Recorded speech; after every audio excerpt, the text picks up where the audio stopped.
Our last and final trailer for the night is from Frogware Games. I don't know if they're Frogware Games or Frogware Studios. That's beside the point. They're releasing a new Sherlock Holmes game.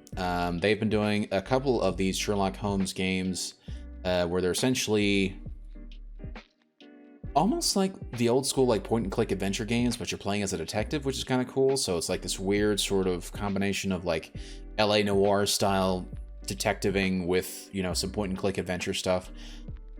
Their games are interesting and they're fun. Not necessarily your typical type of game, but they certainly create a niche market, and I think they're pretty cool in my opinion. And apparently they're releasing a new one. It's called Sherlock Holmes Chapter 1. And this focuses on a very young Sherlock Holmes exploring some island. And essentially he is trying to, you know, eventually getting into solving a mystery. So I think it's going to be pretty cool. Let's go ahead and check it out. Hello, and welcome to Sherlock Holmes Chapter 1. A psychological detective thriller that delves deep into the origin story of the world's greatest sleuth. At its heart, Chapter 1 is an open-world action investigation game with no handholding. You are free to explore the exotic and dangerous island of Cardona, take on numerous and challenging side quests, make your own deductions and moral choices, and should push come to shove, bring criminals to justice. We play as Sherlock Holmes, a 21-year-old eccentric, naive, and unheard of, for now. We just arrived in Cardona, a Mediterranean island where Sherlock spent his childhood.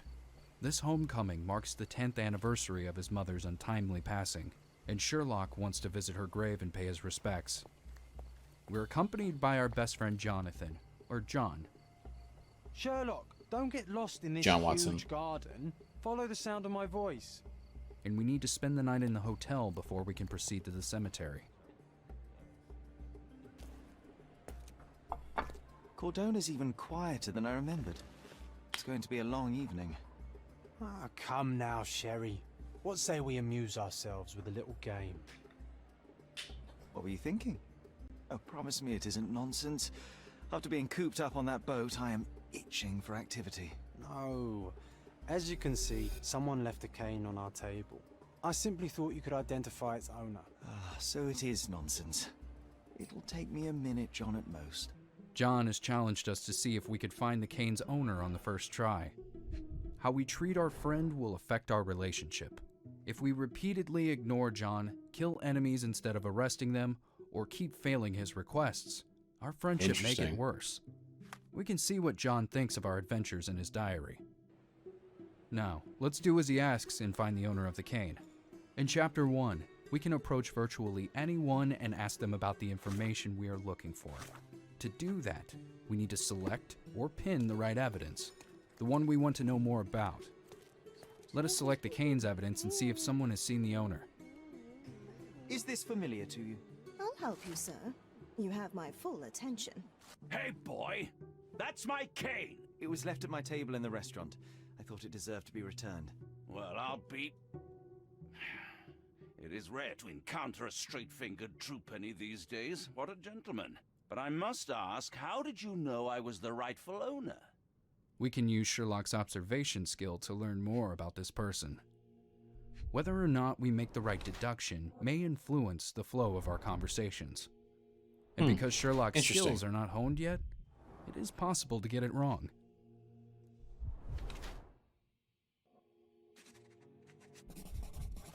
Simple deduction. Your cane told me everything I needed to know. I was after a strong, middle-aged man with a keen interest in adventure, noble blood, and affection for strong drink. And if one were to go further, one may even be able to extrapolate your name from your heraldic symbol, Lord Craven. Marvelous. Simply marvelous. That's me, Lord Andrew Craven. Let's skip ahead. What seemed to be a boring night is rapidly spiraling out of control. We go from identifying the cane's owner to a hunt for a missing diamond, and finally, a gruesome murder. We now have two suspects in play. We've already questioned both of them, inspected the crime scene, and found enough clues to make an accusation. But who should we accuse? To solve this, we need to piece our clues together and find the right criminal. Let's go to our mind palace. So I know that they've said this is a deep dive, but they're going into so much detail into this mission. This makes me think that this is just the first mission. This is just the first experience within the game, and I think that's actually really cool, because that means that there's going to be actually a lot more content besides this first mission, which means that there's going to actually be quite a bit of gameplay. I'm actually really excited for this, particularly with them making it a open world adventure and an open world action game. So it'll be interesting to see how this actually turns out. Where we can combine different clues into theories or conclusions. Based on how many clues we have found and how we interpret them, it is possible to reach completely different verdicts and, as a result, accuse an innocent person. If we accuse the wrong suspect, the quest will not fail, so the choice is ours to make. For the sake of this demo, let's blame Lord Craven. You are dangerous, Lord Craven. Beating your servants is one thing, but murder is another. You will not get away with this. Keep in mind, later on there will be more evidence, more suspects, and more choices to make. Some conclusions will be available early, but it does not mean that they're the right ones. Interesting. Now, let us step outside and explore Cordona. It is a bright, colorful place that offers numerous opportunities to learn more about the world, unearth its treasures, and find new quests, big and small. Some of these quests allow us to bring to light Cordona's many atrocities, while others reveal what Sherlock and John's island childhood was like, or even explain how Holmes picked up his iconic items. For example, one of these quests will send us on a chase for a stolen violin. Yes, that very same violin.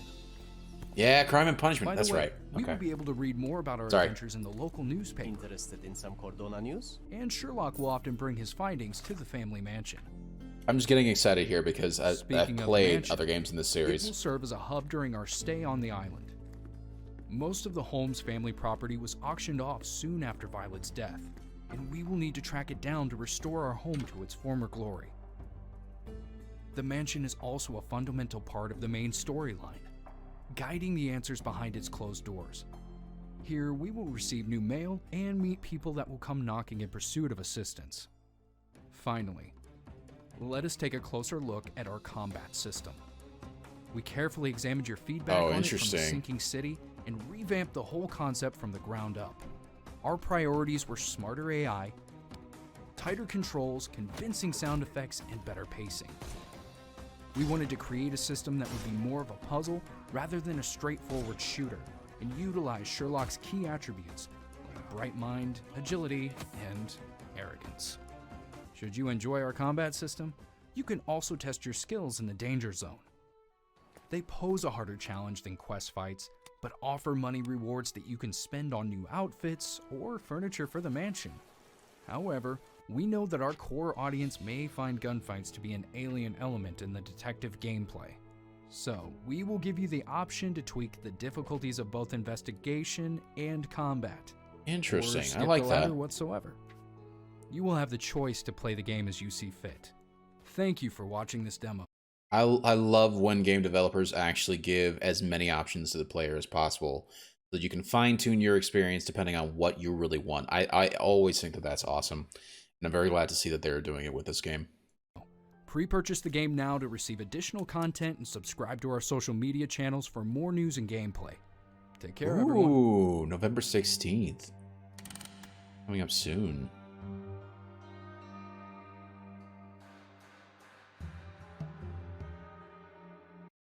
So that's actually a pretty cool little gameplay trailer there. I like a lot of what they've done. I've played Sherlock Holmes Crimes and Punishment. I thought it was good, but it certainly had its faults. It was poorly optimized. It was poorly handled.